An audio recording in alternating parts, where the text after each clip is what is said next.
Bamikwano mukama yibazibwe. Welcome back to my YouTube channel. Mukama kansubira abakumye bulungi. Tugenda kugerako ku oil, tugereko ne kunviri zaffe ng'ejjo zikuzaamu. Mukwano oli mu kiyumba, gezaako okufuna ku zino oil.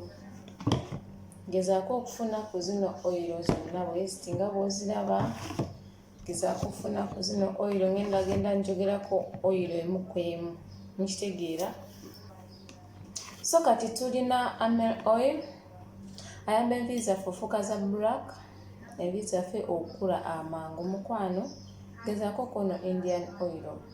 Mulaba mukozesaako sometimes nenzija kono Flora oil gwe tuyita coconut naye kyekimu noono oba tolina ono osobola okukozesa ono naye nga bikola bye bimu naye byanje oba okozesa ono tawunya noono coconut tawunya bizikuza bulungi. oba omaze okuba ekigali kyo mu mashini gezaako okufuna ku zino oils oziteekemu ono ne bw'omuteekamu ne bw'otanaaba gezaako okufuna kono muteeke mu nviiri zo oba mugatemu ng'okubye osobola okuba ekigagi kyo n'okigatamu obutungulu oba olina ovacado osobola okugatamu bw'oba olina eryenvu osobola okugatamu so ebintu bwe bityo osobola obigatamu bw'oba obirina nga bakama abo tebakola ki tebabikugaana obitegeera.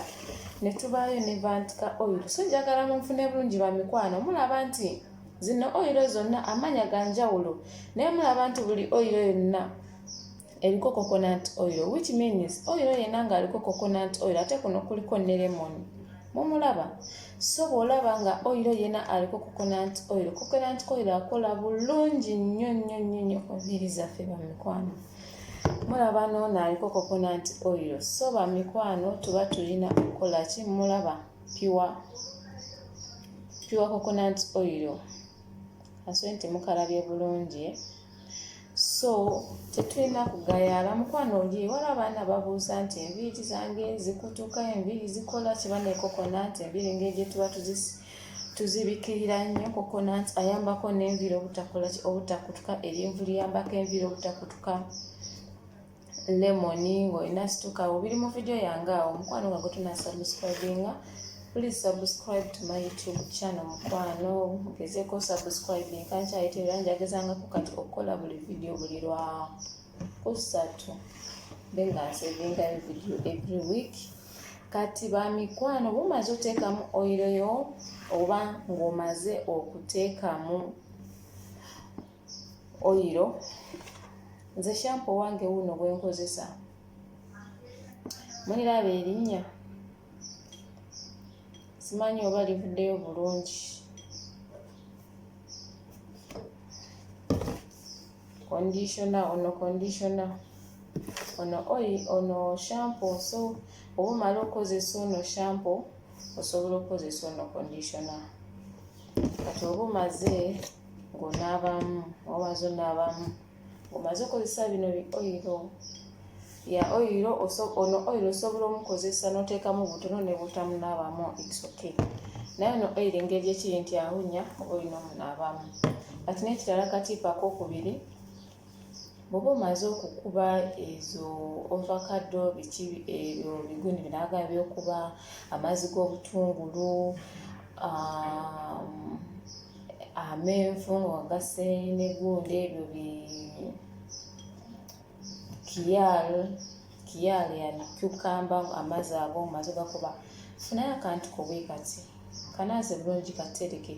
Bano abaana batera nnyo okugulira mu bino bimbalogale osobola okajjayo n'okalundamu n'okanaaza oba ogenda kuteeka mu mutwe osumululako wano n'oyiwamu then just okola bukozi bwoti nga gwe tolina spray ate oba osobola okufuna spray oba osobola okukozesa spray.